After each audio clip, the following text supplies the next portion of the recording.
Hey guys, I'm Bhavya. I will discuss the easy problem and the hard problem of code drift on backtracking. So let's look at the easy problem. Make the array empty. You're given an integer array A. You have to perform certain operation any number of times on the array A. In each operation, you can remove any one of the three valid pairs. Remove first and the last element of the array, and the cost of the operation will be LCM of first element, last element. Remove first and the middle element of the array, and the cost of this operation will be LCM of first element, middle element. Remove middle and the last element of the array, and the cost of this operation will be LCM of middle element, last element. You have to find the maximum total cost it will take to make the array A empty. In even sized array, there are two middle elements, so always consider the second middle element. So length of array is even, and AI is less than equal to 10 raised to 3. So for example, if our array A is 1, 2, 3, 4, we could remove 3, 4 first. That is the middle element and the last element, and the LCM of 3, 4 will be 12. Now we are left with 1, 2, and we will simply remove both of them, and the cost will be LCM of 1, 2, which is 2. So the total cost will be 14. If however we were to, let's say, do some other case like delete 1 and 4, that is first element and the last element, then the cost will be LCM of 1, 4, which is 4. And then we will be left with 2 and 3, whose LCM will be 6. So the cost will be 6 plus 4, 10. So 14 seems to be the maximum answer in this case.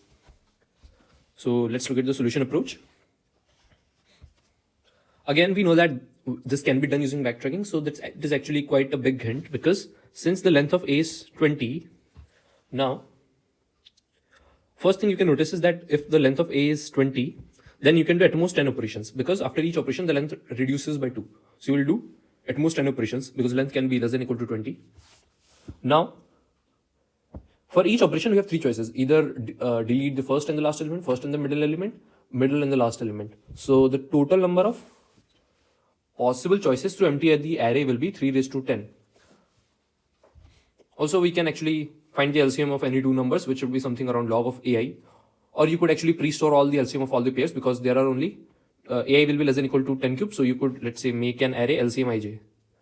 So you could pre-store them. But even if we don't pre-store them, we could actually find LCM of a comma b in log of a. So you can see that we would require 3 raised to 10 into log of AI operations to check all the cases. So for example, let's actually look at the second case. So we have A as 2486. So A is 2486. So let's look at the search space. So we have three choices here. We could either delete the first and the last element. So if we delete the first and the last element, we'll be left with 4, 8, and the cost will be LCM of 2 and 6. And the LCM of 2 and 6 is 6 only. Now for 4, 8, we have only one choice, and we'll finally make the empty array. So the LCM of 8 and 4 is 4. So in this case, the cost comes out to be 14. So if we remove the first and the middle element, we'll be left with 4, 6. And the cost will be LCM of 2 and 8. Now LCM of 2 and 8 is 8. Now if we delete this, we'll get an empty array, and the cost will be LCM of 4 and 6, which is 12. Otherwise, we have the third choice that we delete the middle and the last element. So if we delete the middle and the last element, we'll be left with 2, 4. The cost will be LCM of 8 and 6, and LCM of 8 and 6 turns out to be 24. Now for deleting 2 and 4, we'll require cost 4, because the LCM of 2 and 4 is 4. So for this branch, the cost will be 20. For this branch, the cost will be 28. So we could actually try all the combinations like that and find the cost and take the maximum of all such costs, which turns out to be 28 in this case. And as you can see, the optimal answer is also 28. So let's look at the implementation. So we initialize the answer as 0, and answer is our answer, which we will return. So we'll store the maximum of all the candidate possible answers. Now we will recur. So we'll pass the array size, which is the current size of the array, and also we have passed the array as well, and the total cost up till now, which is 0. And we'll return the answer after recurring over all the possible choices. So if n is 2, we only have one choice to delete the first and the last element.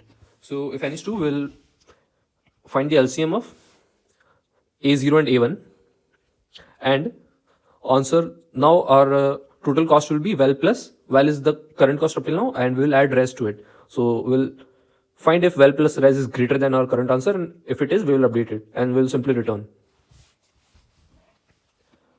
So now mid will be n by 2, because since we have even length array, because initial array is even, and we know that we only delete a pair of elements. So the length will always be even. So for example, if the length is 4, 0, 1, 2, 3, then the middle element is 2, which happens to be n by 2. N is 4 here, n by 2, 2. So middle element will be n by 2. First element is a0, middle element is a of mid, and end element is a dot back. Now res1 is the cost of first operation, LCM of first and middle.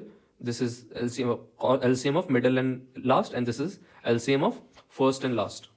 So these are the three operations. So consider the first operation, that we delete first and the middle element. So we'll erase the element in the middle. Also we will erase the first element as well. And now we will recur with n minus 2 size this array A, and the cost will be well plus res1. Again, after recurring over all the possible subtrees with this array, we will restore our array. So we'll insert the first element to the beginning. Also we'll insert the middle element in the middle. Now we will consider the case where we delete first element and last element. So we'll remove the last element. Again, we'll remove the first element as well. Now we'll solve this with n minus 2 length array A, and the cost will be well plus res3. Again, we will restore our array after traversing this tree. So we'll insert the first element to the beginning, and also we'll insert the end element to the end. Now if we choose middle element and end element, we'll remove the end element, we'll remove the middle element, we'll solve with this array formed. Again, we will restore our array by appending the last element, and also we will insert the middle element in the middle. So as we can see that we will have 3 raised to 10 calls, backtracking calls, and in each call we have some operation of erasing and inserting elements, which will be O of n. So this is O of 20 into log of 10 cube for finding LCM. So this O of n is actually for inserting the elements or deleting the elements in the middle. So now let's look at the hard problem. So hard problem is grid paths. You are given a 2D grid A of size n cross n. Rows are numbered from top to bottom from 0 to n minus 1, and columns are numbered from left to right from 0 to n minus 1. From a cell, you can either move left, right, up, down. So you can move to all of the 4 adjacent cells which share a side. You cannot move outside of the grid. Some cells are blocked. A cell is blocked if Aij is 0. Otherwise, Aij denotes the value at ith row and jth column. Consider every path from 0, 0 to n minus 1, n minus 1, which visits each unblocked cell exactly once. The cost of a path is the sum of absolute values of adjacent cells of the path. So the cost of a path is the sum of difference of adjacent values of adjacent cells of the path. Formally, the values of the path are b1, b2, br. The cost of the path will be sigma bi minus 1 for I from 2 to r. Find the sum of cost of all such paths.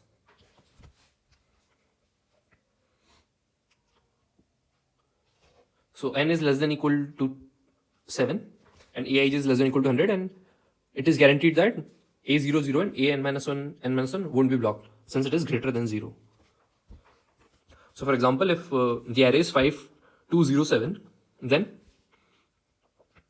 the only valid path is 5 to 2 and then 2 to 7. So the cost will be absolute of 5 minus 2 plus absolute of 7 minus 2, which will be 8.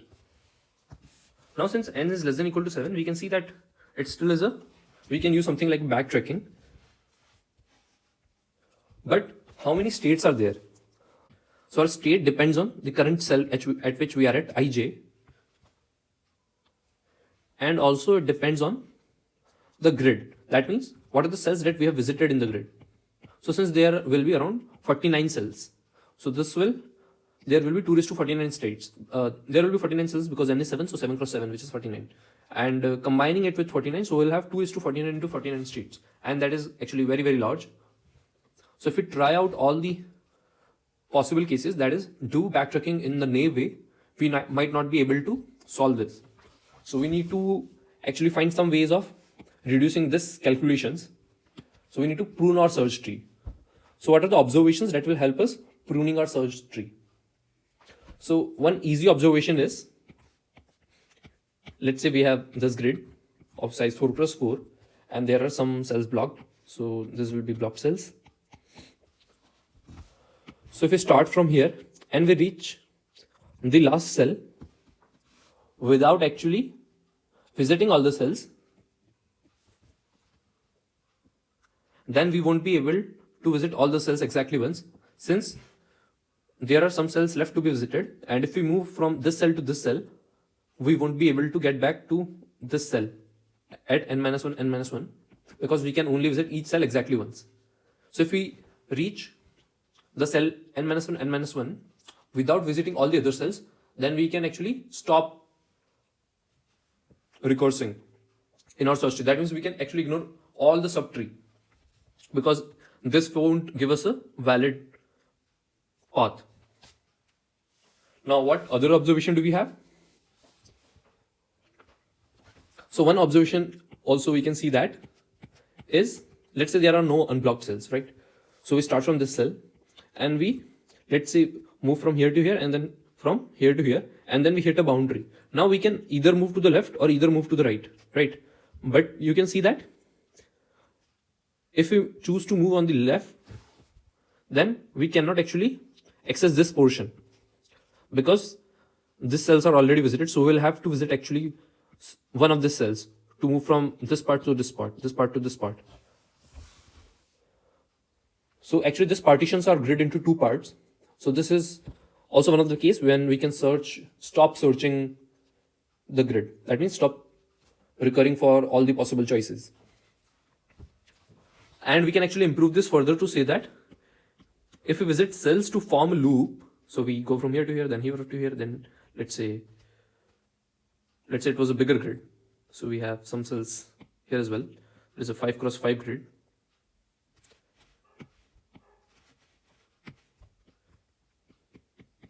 So we go from here to here, then here to here, then here to here, and then we have formed a loop, right?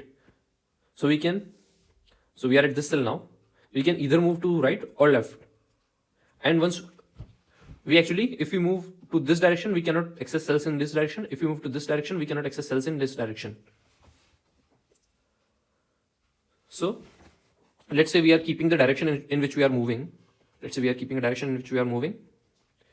And we reach a cell such that the next cell in this direction, which is this cell. So the next cell in this direction is already visited, and we can move both right and left. We can move both right and left. Then we can say that we have actually partitioned our grid in two parts. And this is not good because we want to visit each cell exactly once. So we'll have to cross over some visited cell.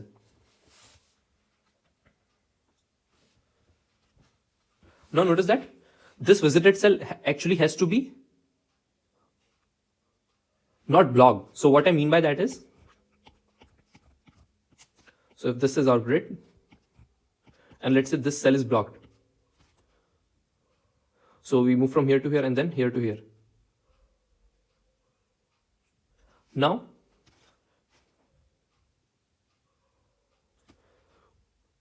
the next cell is blocked. This is the next cell which is blocked. And we can either move to this direction or this direction. So according to our pruning method, we will say that this won't actually give us any valid path, but it actually can give a valid path. So we can go from here to here, then here to here, then here to here, then from here to here, then here to here, then this way, and then this way, and finally here. So we have a path. So when we say that we are not able to move in the direction in which we are going, and we can move to the left direction and the right direction, we mean that the next cell should actually be visited by us. So what I mean by that is, it should be a case like this, that we started, let's draw this path in a different color. So we started from here to here, and then we went from here to here, then went from here to here, and then we are at this cell. So the next cell, this cell is visited, and we have actually visited it. It is not a blocked cell. So it is visited, and now we can either move to the left direction and the right direction. That we can actually move to both the directions. So in this case, we will say that we won't actually search more, because if we choose to move to the left, then we won't be able to access cells on the right, and if we choose, or vice versa. So if you implement in this way, you see that the number of recursive calls you will require will reduce to of the order 10 to the power 7 for n equal to 7. Now there is no proof that the number of operations will be less, but this happens to be a valid or a good pruning technique. So for solving the problem, we also have to take care of some other things as well. That means the current cell which we are at. Also, we will maintain the direction in which we are going, because with the direction, we can know that if we can go to the left, if the cells to the left and cells to the right, both can be visited. Also, we will maintain the current answer as well. So current answer we'll store the absolute difference of the cells which we visited. So let's actually try to solve with this technique in our example. So the second example was, so here we were able to move over all the cells. So let's take a 3x3 matrix where we can move to any cell. So let's say it was 1 3 4 2 7 1 4 3 2.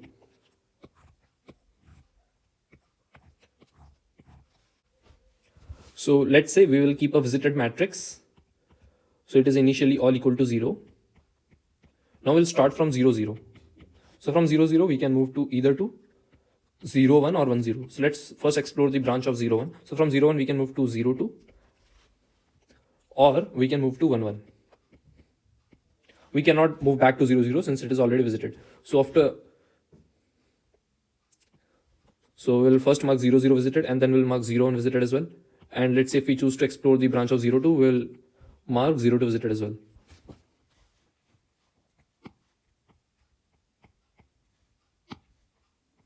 Now from 0 2, we can either move to 1 2, or we can move to, from 0 to there is only one choice, we can move to 1 2. So we move to 1 2 and mark this visited.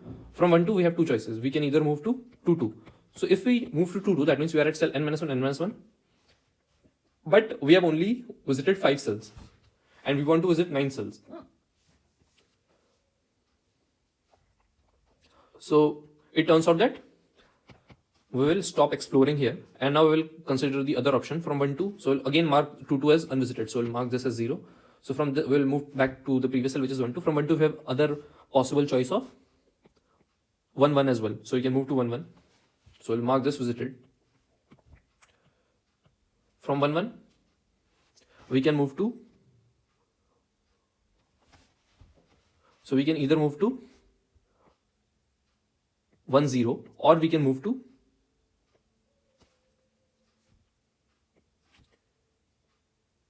2 1.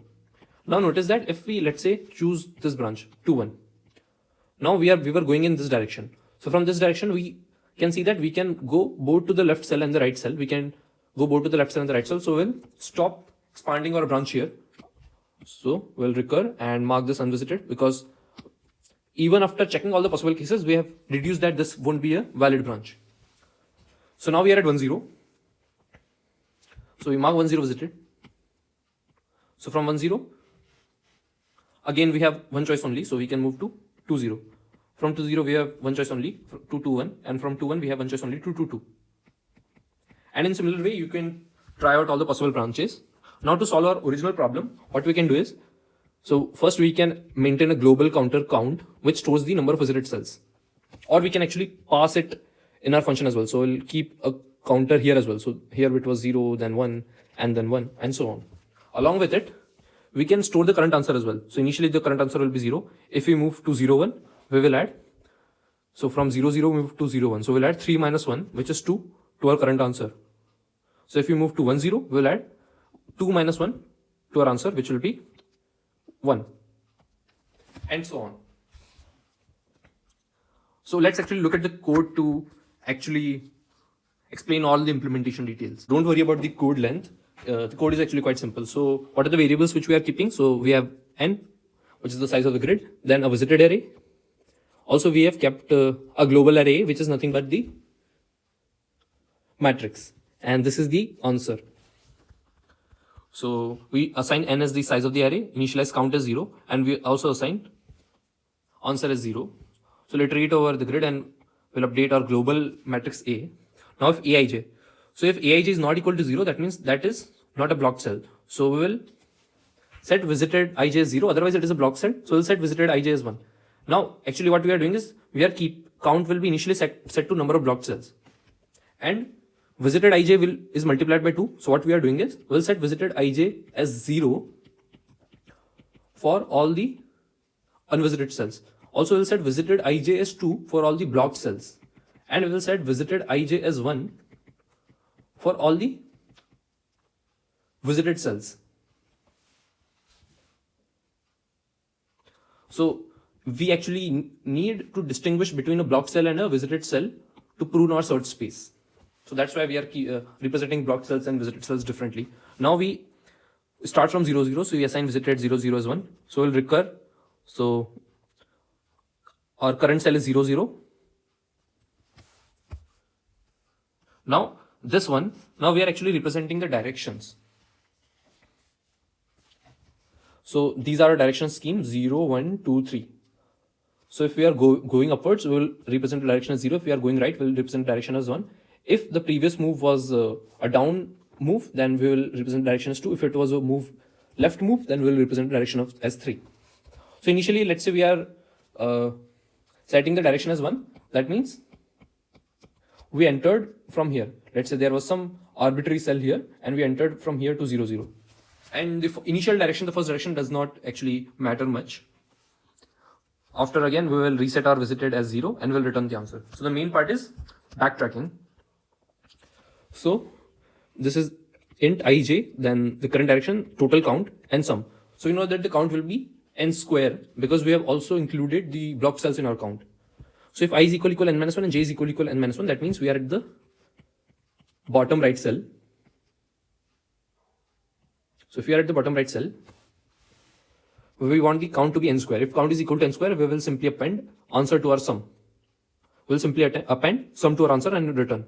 Sum is actually the total cost of this path. Now if direction is 0, so remember this was our direction scheme. So if direction is 0, that means we were going upwards. Now, if the cell is ij, let's actually represent direction in this way as well. So if we move upwards, we will reduce our row. So we'll go to I minus 1j. If we go downwards, we'll go to I plus 1j. If we go right, we go to I comma j plus 1. And if we go left, we go to I comma j minus 1. So if direction is 0, that means we were going upwards. Now we will check if the cell, we are at our current cell is ij. And the next cell in this direction, the next cell in this direction will be I minus 1j. So we'll check if the next cell in this direction is visited already and not blocked. We also have to check if it is not blocked, as I explained previously. So if I minus j is negative or this is blocked. So either this is the end of the array or it is already visited. And now we also need to check if the elements to the right and to the left are not visited. So we'll check if there is an element to the left and it is unvisited. Similarly, there is an element to the right and it is unvisited. So we'll simply return because we know that it is not better to continue our search space. Because we know that if, let's say, this was the direction, so the next cell in this direction is already visited and we can move to both the left cell and the right cell, then it means that we will only be able to visit only one of the cells because for the same example,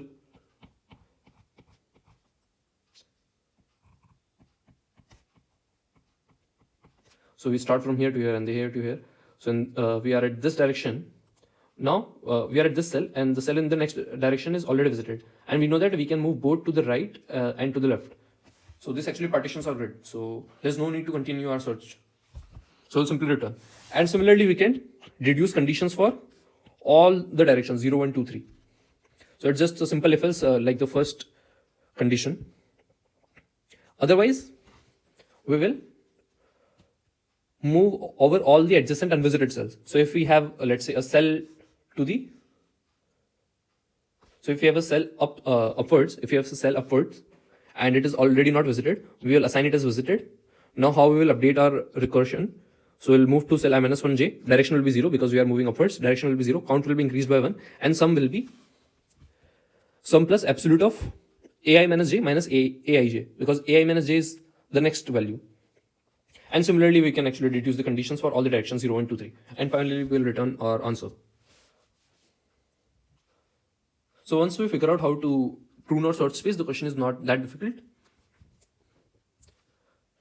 So in terms of time complexity, there is no actually time complexity in terms of n. What we can say is for the maximum case when n is equal to 7, we will have approximately 10 raised to 7 recursive calls. And that is actually fast enough to work in languages like C++ or Java, but in Python, it may cause some issues. So I hope you like this problem and how to actually use pruning to solve backtracking problems and reduce our search space. Thank you for watching this video.